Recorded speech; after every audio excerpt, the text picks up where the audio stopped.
Hello, good morning. This is another book that I have in my collection that I am deciding whether or not to keep as I'm painstakingly going through all of the books on my shelves. And yes, the answer to everybody's questions is I am unfortunately one of those people, whether you loathe them or agree with them or not, that it's a bit of a taboo subject that does actually have books on what is called self-help. Now, one of the reasons I think personally I brought this book was because of the picture on the front, not because of what was actually included. I just happened to see this book online. I liked the look of it. It seemed very interesting to read. So I brought it along with, I think, a job lot of others. This is a pre-owned book. I can tell because it has somebody's name in the front cover, which for data protection, I will not zoom into too much. And obviously, as you go through the book, it's your bog standard, contents page, introduction, and then part one. How the end of a relationship. And you think, oh my gosh, is this really a book that realistically I'm going to read? Or is it going to be one of these books that, you've brought on a whim and it's just going to end up on your shelf? Now, straight away, because of my dyslexia, this book is not personally a book that I can read. So unfortunately, it has ended up on my shelf until today, when I decided to obviously flick through it. And then as I get to page 23, what I've actually noticed is that this book doesn't actually just waffle on about random stuff that you can probably find information about nowadays online. It actually gives you tasks to do. So it is quite an interesting book looking at it, when it obviously sets you like little goals that you could potentially work towards or work through. So it's very sort of cognitive, sort of like, in a way, a bit like therapy. It's the same thing if you went to counselling, which I have been to, where they'll ask you a certain amount of questions and then they'll say, how do you feel about that? How do you think you could change things? How do you think you can improve things? Write down how you want to see yourself. It's the bog standard. Where do you see yourself in 5 years? But let's be realistic. Most people don't even know where they're going to be at the end of the week, especially in today's society, yet alone at the end of the day. If someone was to ask me, where do you see yourself by 8 o'clock this evening, I'll probably say in the same place I am now, at home, talking about my life and not actually living it. So again, it would be like, well, how would you want to change that? So, I have unfortunately had to painstakingly read a number of these books in the past. It was something that was required of me by the Department of Work and Pensions. Funnily enough, they seem to think if I was to read certain books, when they put me on a certain training course to help me get back into employment, it would help me get a job. And my sort of attitude towards that was, well, hang on a minute, I've just spent over a decade at school reading books and learning things that were supposed to get me into employment. And guess what? I'm still unemployed. So how is spending another 3 to 6 months on a training course that the Department of Work and Pensions or the government have paid for, reading about how to get back into employment and how to support my own mental health and well-being in order to get back into employment, going to help me get a job? And then obviously they do the bog standard. Oh, we're going to put you on a course. It's only for 2 days. And by the end of it, you'll have a food hygiene certificate that's valid for 3 years.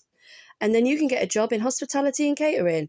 Yeah, good luck with that one during COVID-19. So anyway, I am painstakingly flicking through this book. It's very long. It's very long-winded. And then finally you get to near the end and there's further help. So all in all, this book is quite useful, providing that the information in the back is still valid.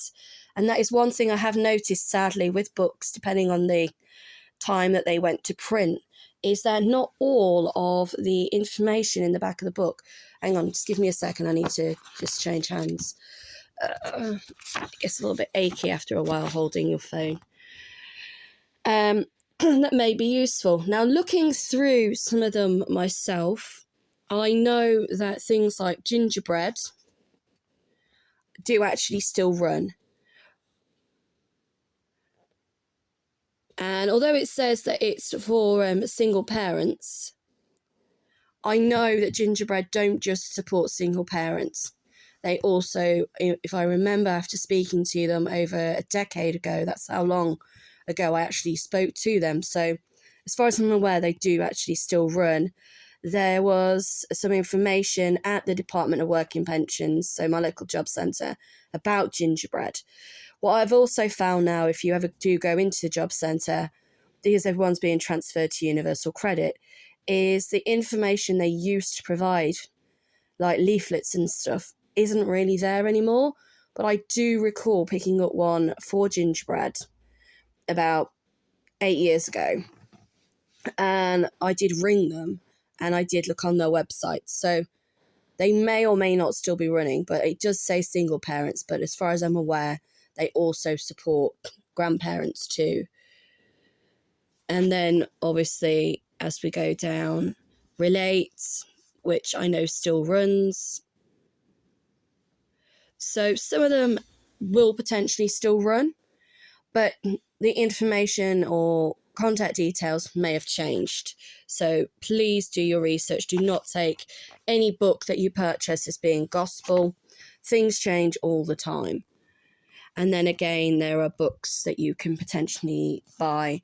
And again, one of the things you need to be vigilant about is whether or not the books have gone out, what they call out of print.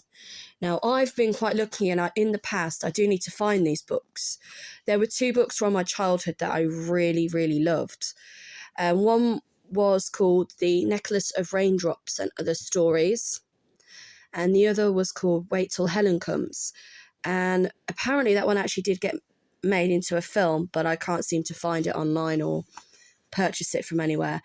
And these were 2 of the books that I read as a child. And again, it was over a decade ago now. I went into a bookshop in Atherstone, which is a small town near where I live. And there was this vintage bookshop. So I do love vintage bookshops. And I said to them, oh, I'm looking for these books. And they said, oh, you can't get them. They're out of print. But for some reason, there was a company that was reprinting books that were classed as being out of print. And because they were out of print, I don't really know how the rules and regulations comply with copyright, but I was actually able to purchase these books for about £10 each. So yes, they cost £10. They were reprints, and it clearly stated in the front of the books they were reprints, but it was the only way I could get the books I wanted, because unless somebody obviously had an original copy and was selling it online, that would be the only way I would get my hands on them. And obviously there are a number of different websites that you can use in order to potentially look for anything that you can't now purchase directly from your local high street shop. Another good place to look is obviously charity shops as well. And then obviously we get to the end of the book, and all of the information and contact details of the person who helped to publish this book are in the back, bearing in mind they may or may not still be alive. And then if I flip over to the back, there's a list of other books that they've published, along with the barcode and the publishing house. So hopefully this has been useful. Again, any questions or queries, please don't hesitate to contact me and leave feedback on my YouTube page. Thank you. So I've just got it. recommended retail price for this was about £10.